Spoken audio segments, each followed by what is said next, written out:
Voici quelques points d'actualité 2016 pouvant avoir un impact en 2017, hors questions relatives à l'information permanente et à la gouvernance.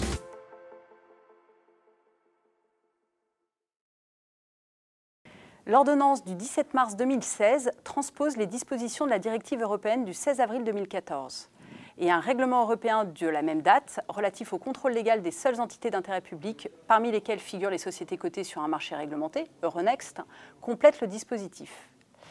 S'agissant de la nomination des commissaires aux comptes, pour les sociétés cotées, le comité d'audit soumet une recommandation au Conseil pour la désignation des contrôleurs. Sauf en matière de renouvellement, cette recommandation doit être justifiée et comporter au moins 2 choix en faisant état d'une préférence motivée. Cette recommandation du comité d'audit est faite à l'issue d'une procédure de sélection dite appel d'offres dont le règlement européen décrit les critères. S'agissant maintenant des commissaires aux comptes suppléants, depuis la loi Sapin II de décembre 2016, il n'y a lieu à la nomination d'un commissaire aux comptes suppléant que lorsque le commissaire aux comptes titulaire est une personne physique ou une société unipersonnelle. La durée des mandats est maintenue à 6 exercices. Dans les sociétés cotées, en présence d'un co-commissariat, la durée cumulée maximum est de 24 ans. En présence d'un commissariat unique, elle est de 10 ans. Le mécanisme de rotation des personnes physiques signataires de la certification en tant que commissaire aux comptes ou de représentant d'un commissaire aux comptes personne morale est maintenu tous les 6 exercices. Concernant les incompatibilités, les règles pour l'acceptation et l'exercice des fonctions ont été précisées. Hors incompatibilité, des missions autres que la certification des comptes peuvent être confiées au commissaire aux comptes après approbation du comité d'audit. Parmi les missions des commissaires aux comptes, un nouveau régime de révélation des irrégularités est institué.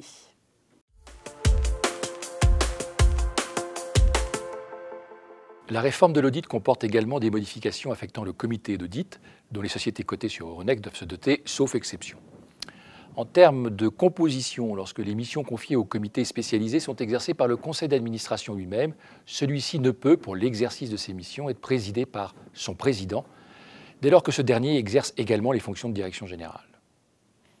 En termes de missions, les missions du comité d'audit sont précisées et complétées plus qu'elles ne sont modifiées.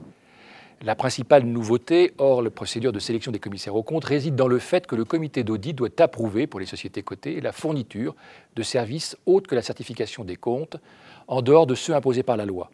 Le comité, à cet égard, devra analyser les risques en matière d'indépendance du commissaire aux comptes.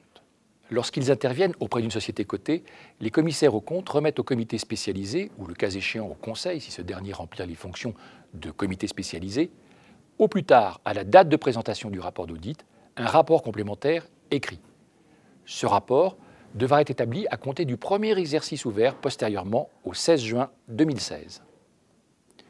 L'ensemble de ces modifications affectant le comité d'audit peut rendre nécessaire des modifications du règlement intérieur du Conseil, voire celui du comité d'audit s'il est séparé de celui du Conseil.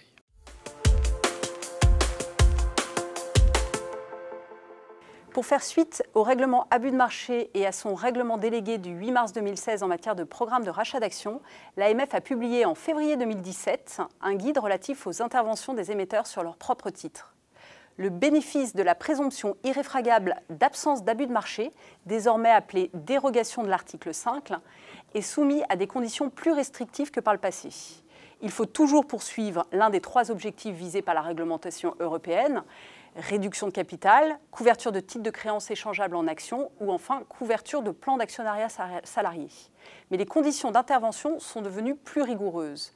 D'abord, il faut une publicité du rachat dans les 7 jours de bourse diffusée de façon effective et intégrale, mise en ligne sur le site de l'émetteur et notifiée à l'AMF, mais également aux autorités compétentes des plateformes de négociation sur lesquelles les actions sont négociées dans l'Union européenne.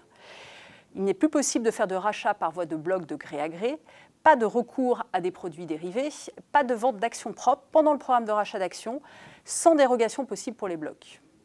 Les pratiques de marché bénéficiant d'une présomption simple d'absence de manipulation de marché, désormais appelée dérogation de l'article 13 du règlement MAR, ont été réduites. La pratique de marché correspondant à l'acquisition d'actions propres aux fins de conservation et de remise ultérieure dans le cadre d'opérations de croissance externe a été supprimée.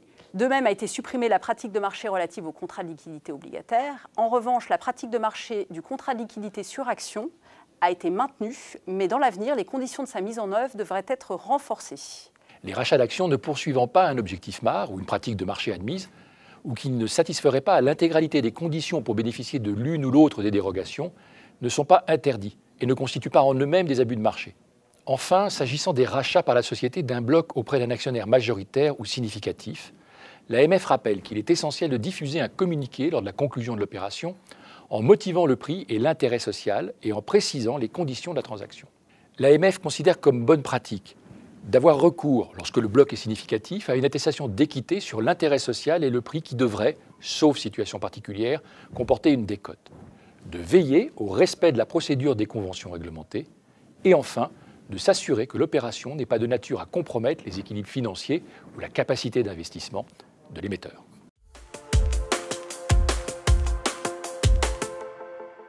Enfin, quelques éléments issus de la loi Sapin II de décembre 2016, hors CNP. D'abord, les conseils de sociétés anonymes, sous réserve de la ratification par l'Assemblée générale ordinaire, peuvent désormais décider du transfert du siège social sur tout le territoire français.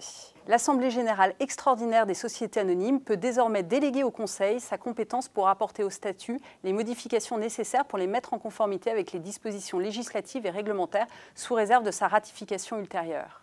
Désormais, autre point nouveau, seules les conventions réglementées autorisées et conclues doivent être portées à la connaissance des commissaires aux comptes et soumises à l'approbation de l'Assemblée générale des actionnaires. L'obligation légale d'obtenir l'autorisation préalable du conseil de surveillance en matière de cession d'immeubles par nature, de tout ou partie de participation ou encore de constitution de sûreté est supprimée. Les statuts peuvent cependant maintenir une telle obligation. En matière de manquement boursier, une procédure de transaction à l'initiative de l'AMF a été instituée.